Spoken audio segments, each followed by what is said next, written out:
You know, I'm not going to bring somebody into the world that's going to continue to abuse animals. We already have enough of those kind of people. Right. So if I am going to have a child, which by the way would not be for another 10 years, Right. they would have to be vegan. I mean, I can't, again, force them once they reach a certain age. However, I do think it is important to tell children the truth. Right. And children are very smart. I don't think it will be a difficult thing in the beginning. I think once they are very like influenced by their peers and like have more time away from me, that's when things get tricky because children know that when they're eating an animal, like how many videos have we seen? They start freaking out. They're like, what? You're absolutely right. Children are naturally compassionate. They are. And if you were to take a child and put them in a crib and put an apple and a bunny rabbit with that child, they are going to eat the apple, not the bunny rabbit. But they might kill the bunny rabbit. By accident. By mistake. Because they're hugging them too tight. Yeah, they're like,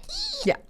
Not fun fact. I actually did that to my mom's dog when I was like 3.5. What? Oh my God. It was the most traumatic experience of my life. My mom, still to this day, I don't think she's forgiven me. My mom had this beautiful long-haired Chihuahua, and it was around Christmas time. She was pregnant of my brother, and I was playing Ring Around the Rosie with the dog. I kind of blacked out because I remember seeing her face, and I don't know if I was like evil or I just didn't understand that she was no longer like capable of like, you know, like dealing with me spinning her around, and she died. And I told my mom, I was like, Precious is sleeping. And my mom was like, Okay, moral of the story, do not leave your children alone with animals. yes, that and also this is why I am the way I am, and I'm very protective with animals because I fucked up. And I've been working really hard to compensate and make up for that childhood error in my life. Sadness. Well, you are doing a lot of really great work now, and you know, accidents happen, but as parents we do need to make sure, well, not we, I'm not a parent, but No. parents need to make sure that children are monitored because they are children, and children learn by example. Exactly. Children, they look to their peers, they mimic their behavior, they mirror their actions. That's why it's really important to, when you're speaking even around children, to speak positively, to 1,000%. show them that you respect the planet and the world. And by being vegan, that's a really, really great start. I remember my aunt used to talk negatively about herself after a photo was taken. And she would say, oh, I look so fat. I don't like this photo. I don't want to take photos anymore. And her daughter now does the same thing. I know. It's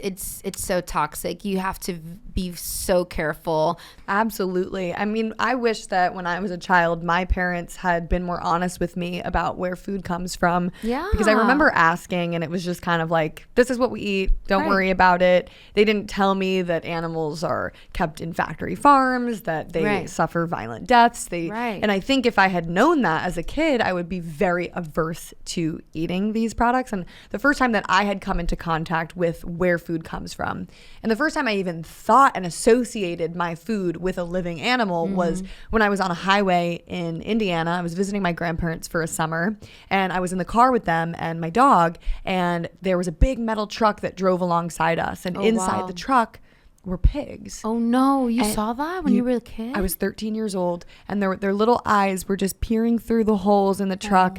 And I was sitting in the car with my dog, and I remember looking back and forth at my dog and looking at the pigs in the truck, and I made the connection that, whoa, that is bacon, that is pork, that is ham, that is where those products come from. Right. And I remember thinking that there wasn't much difference between my dog and those pigs in the truck. So as a child, this was shattering for me. This was heartbreaking. My whole world collapsed around me because I was like, everything I had been told, I feel like I had been lied to. Right. I struggled with that all my life too. I remember so many moments since I was a kid, like my family really, really gaslit me. Yeah. And one time I was in Puerto Rico, I think I was like 7 years old or something, and rabbits were dropped off at my grandmother's house.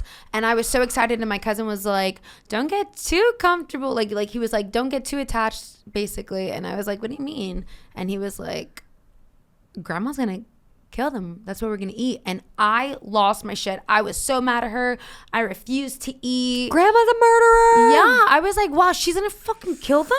Then you take it a step further. And then, after my experience with the pigs on the truck, I went to my pediatrician and I had a checkup. I guess we did like yearly checkups. And I remember her saying to me, Jamie, first of all, you're severely underweight. Second of all, I was not. She was like, but she used this as an excuse to tell me not to go vegan, or I think I wanted to go vegetarian at the time. And then she goes, you definitely need to make sure that you're eating eggs for the folic acid, because if you don't eat eggs, then you'll end up with a soft spine, and that could mean that your back could collapse. I'm like, what the hell? Or no, actually what she told me is that when I go on to have a baby, if I don't have enough folic acid, that my baby could come out without a spine. This is what she's telling me as a 13-year-old kid. You can only imagine. And this is traumatized. This is a doctor. Yeah. No. Doctors don't know what the heck they're talking about when it comes to nutrition. I think more people are understanding that. And I'm pretty sure that it's such a scary, sensitive topic for mothers who want to be vegan, or even if they weren't vegan and they're pregnant, they're like, you know what? I want what's best for my child. With all this knowledge I've attained, I want to go vegan. But I'm sure there's a lot of judgment and a lot of scariness with doctors influencing these new mothers. Yeah, you can't blame my mom for then being like, no. Jamie, you gotta eat this. Right, this is what Dr. Sue is saying. And right. So this is what, but I did go at the time vegetarian I think I was vegetarian for a year. And then all these voices in my head kept getting to me and almost like making me believe that I felt weak and that I was too thin. And it got to me where I was like, wait, do I not feel good? And do I feel this way? And I think I felt fine.